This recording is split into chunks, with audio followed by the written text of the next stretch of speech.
It's your girl Ali, and I'm doing just an update, a life update video. I did say the first video after my intro video was gonna be a makeup video, but as you can clearly tell, I already did my makeup for the day. So we're just gonna do a regular sit down, kind of like vlog style video. I'll talk for a little bit, and then I'm gonna walk you through me doing some simple stuff like cleaning. So for those that don't know, I moved with my dad up north from Florida to Maryland. I decided to restart because obviously living with my mom was just toxic. I've had a very complicated upbringing. It's kind of has bits and pieces that is very cliche. To some, time and time again, you hear the same old song, just a different person.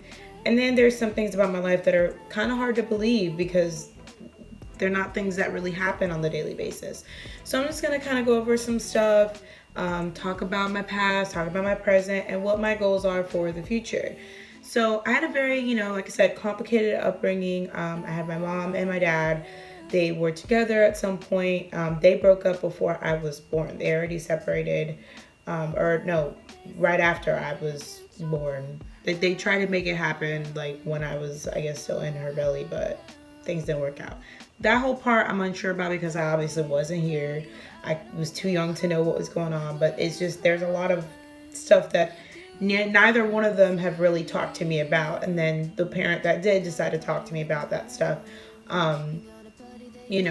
told me from a very unbiased standpoint. So that's what I love about my dad. He can have these kinds of conversations with me out in the open and very unbiased and try his hardest not to discredit my mom or whatever.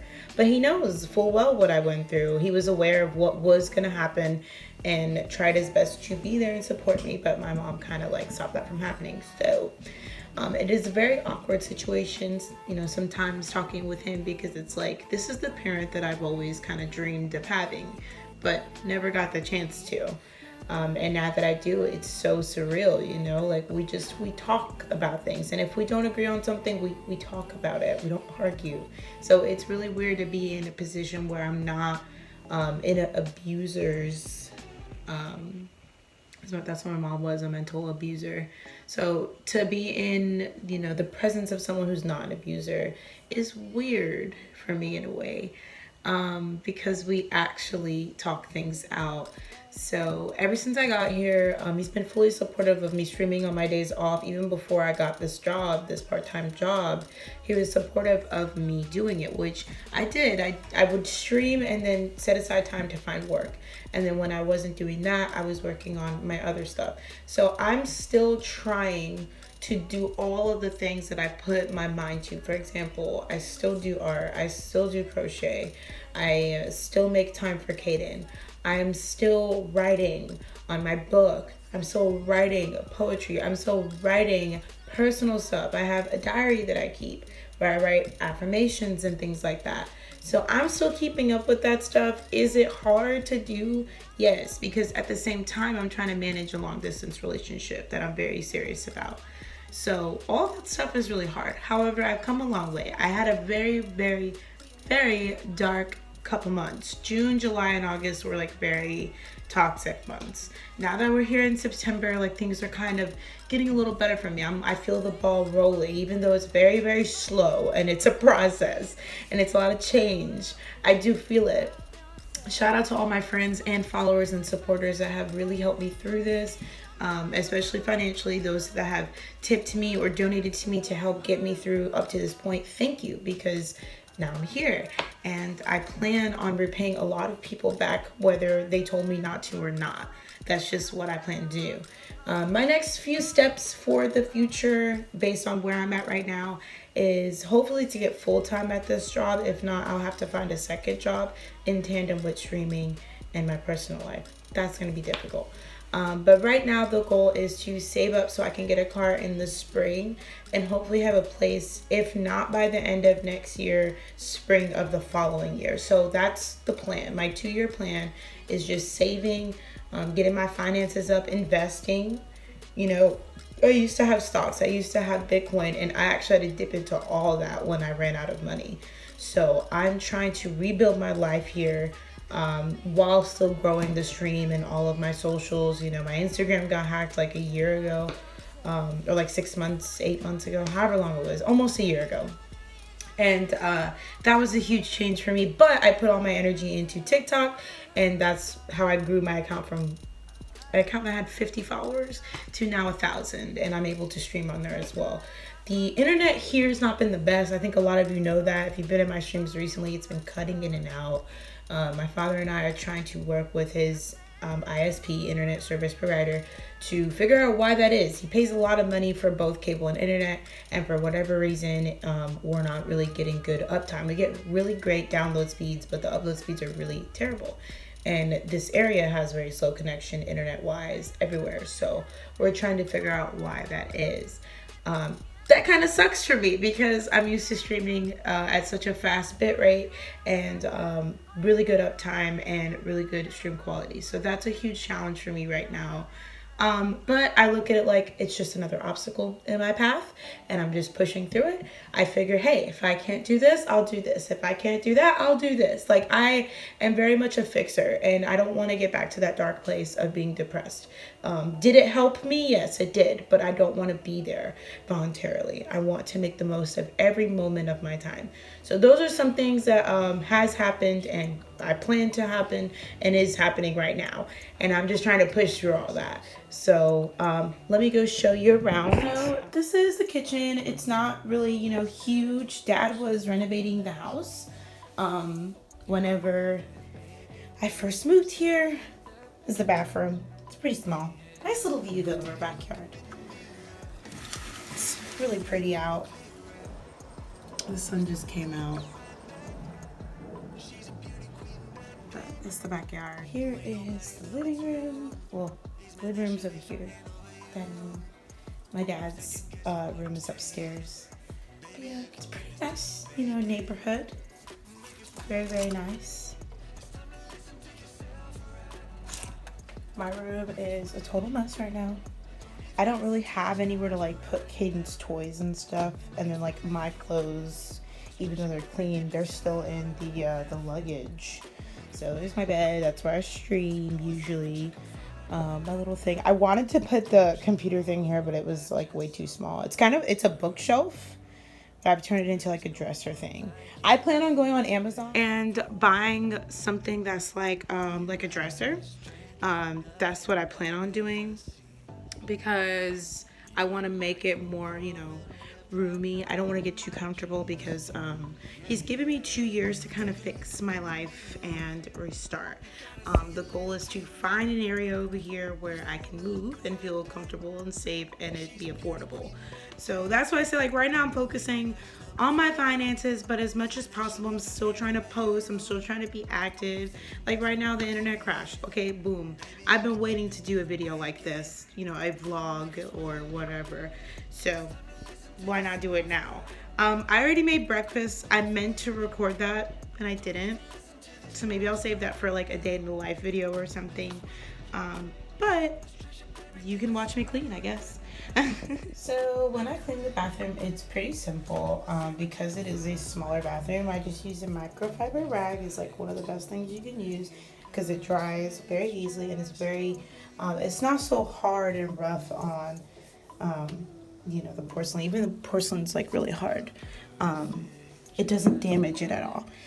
So the first things first is I always put Fabuloso or anything like this to clean the toilet. Any toilet cleaner works just fine. Toilet cleaners, if I had one, I would put it around the ring first, clean, and then flush, and then put some of this stuff. But because he doesn't have any, we're just gonna use this instead. And so the way I'm gonna do this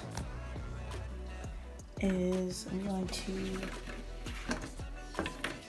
just kind of eyeball it. I'm not gonna put like too much.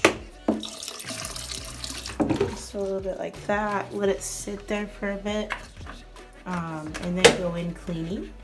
He kind of did a light cleaning the other day, so I don't really need to go in that hard. But the first step is getting all of the stuff out of the bathroom. Now, if you know how to clean a shower, then you can skip this part of the video. But those that never have cleaned their own shower or Maybe you don't have to because you live with your parents also, but if you do, it's just a quick thing. When I used to clean for a living, I used to hate this part, getting all the stuff, because some of the customers would just have hella shit in their shower, and it would drive me nuts. I'm like, why do you have so much stuff in the shower? You basically want to take all of those items out of the shower so you can spray it down. Because what I like to do is set it and forget it, walk away, and then come back to it. So I'm just moving everything out of the way. Okay, we're back. Now that I've done that, where's the spray? Oh. Give it a little shake. And I start from the top and down. So it sprays on blue, but it turns white when it's ready. And I do it from like a mid distance so that the spray kind of spreads out and covers more.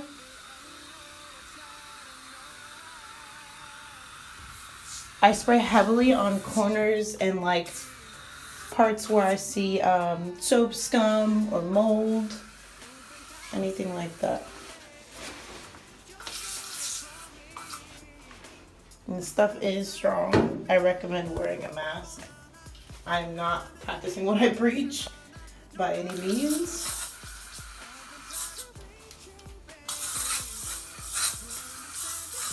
I just want to get good coverage.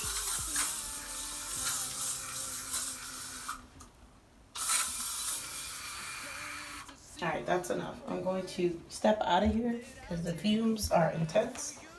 And I always leave the door open because shit gets real. But while that's happening, I'm gonna come wash my hands so I can enjoy my coffee. Alright, so I washed my hands. I'm about to like start crocheting while I wait for the shower to be ready. I usually give it about 20 minutes or so. I mean 10 if you're in a rush, but sometimes I'm just like, look, I wanna make sure that shit gets cleaned. Not just half-ass clean, like actually get cleaned. So while that's working, I will crochet until it's ready. But I hope you guys are doing well. It's good to be streaming on the regular again. I have missed it. I've missed my other projects too, like everything else I used to do. I was being so hard on myself about not doing certain things anymore, like the podcast and writing, crochet, you know, hanging out with friends. I'm still trying to make sure I do the movie mornings instead of movie nights, because movie nights, not everybody makes them. And they be feeling some type of way when they're not a part of the thing. So I've tried to include more people in that. But everybody lives everywhere, you know, so it's hard to get everybody on the same schedule. You got some people that are from different countries, different counties, different states. So it makes things a lot harder when we're trying to do group stuff. But that doesn't stop us. We still do our best to be a part of the different community stuffs. As far as Caden goes, everybody's asking me about Caden. Caden is doing really good. The only issue he's been having is he's been trying to like mimic a lot of the behavior he is seeing from other children. So that has got him in trouble. But we've had some conversations about it. I unfortunately had to give him a spanky spank because he wasn't listening. And I had to show him, like, you just don't hit people. You don't. And I don't ever have to spank him. I spank him like once or twice a year. Like, he does pretty well at listening to me verbally. If not, I start taking things away or putting him in timeout. But I never really have to discipline Caden. But he knows shit's serious when I have to. So that's the only hump that we had recently. I want to say within this week, a couple days ago, it happened, and his teacher called me. And I explained to her, I'm like, this is the first time I've ever heard of Caden doing that. So I'm not trying to not take, responsibility for my son acting up. But at the same time, are you controlling your class? Are you expressing the same rules? Because the same way racism can happen towards the minority, it can also happen to my son because he is white and he's like one of the few white kids at the school. So I'm like, bro, we're not doing this shit. Just because he's white doesn't mean anything. Doesn't mean he's privileged or comes from a better life. He's struggling the same way everybody else is. So now I've got to fight for that shit which is a mess. I mean, I see right through the bullshit. I am a firm believer that my own people, both Hispanic and Black, can be racist towards everyone else too, and then cry the racism card. Like, that's something I'm not gonna turn a blind eye to. I'm not gonna ignore that shit or act like I don't see it. Like, I'm gonna call it for what the fuck it is, and it's exactly that. So besides that, as far as at home, he's been really good. He's been bonding with my dad on the weekends when I'm working, which is pretty cool. Those two never really got to have a relationship. I'm starting a new crochet thingy. I'm trying to make plushies. I have to order the plush. So I decided to take all the different colors I have and start making the bodies and the heads for them. And then when the plush comes in, I can, you know, sew them together and maybe put some eyes and tails and all cute stuff and then sell them. So I'm gonna do that. But yeah, those two have been spending a lot of time together. I found a puzzle at my job that was like discounted, so I bought that for Caden because Caden likes puzzles. He's one of those like few kids that really likes puzzles. It's something that we used to do all the time when he was younger, and the fact that he does it with my dad makes me so happy. So those two are finding things that they like to do together. Caden mentioned to me that he wants to get into basketball, so that's interesting. I definitely want to look into opportunities for that. So I'm gonna see like if there's a YMCA or Boys and Girls Club nearby that I can maybe get him involved in, because he does go to aftercare and they do all kinds of stuff there, but I want to get him involved in sports, that's for sure. But school comes first. So this year I wanted to get used to how things are in Maryland, since it is so different from what he's used to. It's a lot more fast paced than Florida. Once he has his feet wet and he's understanding of that, then we can get him in sports. I'm gonna go check on the bathroom and see if it's ready. I'll be right back. So the smell is pretty bad. So I went ahead and got a mask because I'm like, this is intense right now. So I'm gonna get started on scrubbing the shower. I have this old Bugaroo here. I'm gonna place you guys like some for washing dishes, and then he has like a separate pack that he saves to use for cleaning the bathroom. You can buy like a magic eraser, is a lot easier. Like once I get my first check, I plan on buying way more cleaning supplies, because I told him, like, Dad, you can't just get by with these. Like, it makes your job so much easier when you have a magic eraser, because with this you have to scrub 10 times more than you would with a magic eraser. With a magic eraser, you barely have to try. Whereas this is going on and on. Crack open models on and on and on and on it. Caught up in the moment, feels just like I'm dreaming. Just like I'm dreaming. Ooh, got me so in love with the summer days. Ooh, got me feeling dizzy from the summer haze. Cause we got the sunshine by the poolside. Such a fun time living for the hot life. Bring the right vibes and the tan lines. Keep the free mind, yeah. Cause we got the sunshine by the poolside. Such a fun time living for the hot life. Bring the right vibes and the tan lines. Keep the free mind. Welcome back. So that was me just cleaning. Like I said, didn't really take that long. Maybe took about 15-20 minutes. I sped up the video a little bit there. That was like 17 minutes worth of video that I just cut it down a little bit and then sped it up, just because for the sake of the time of the video. I know uploading is such a bitch. Sometimes I drink all my coffee and I ran out, so I decided to make some, I don't want to spill it to show you, but some vanilla chai tea. So I'm enjoying some of that while I sit here and crochet, waiting for my internet to fix itself, because me and Jamie were supposed to have a Skyrim together date. Modded Skyrim is a vibe. If you haven't tried it, you should. It's fun. It has an update. Didn't know that. So that's what we were working on before the internet took a shit. Anyways, If you did enjoy this cute little vlog and want to see more like it, or maybe see some more cooking videos, makeup product reviews, give me some ideas. Let me know what you want to see, and I will catch you on the next one. Thanks for watching. I love you to pieces, and I hope you have a good rest of your week. Bye, Bugaroos. See you next time.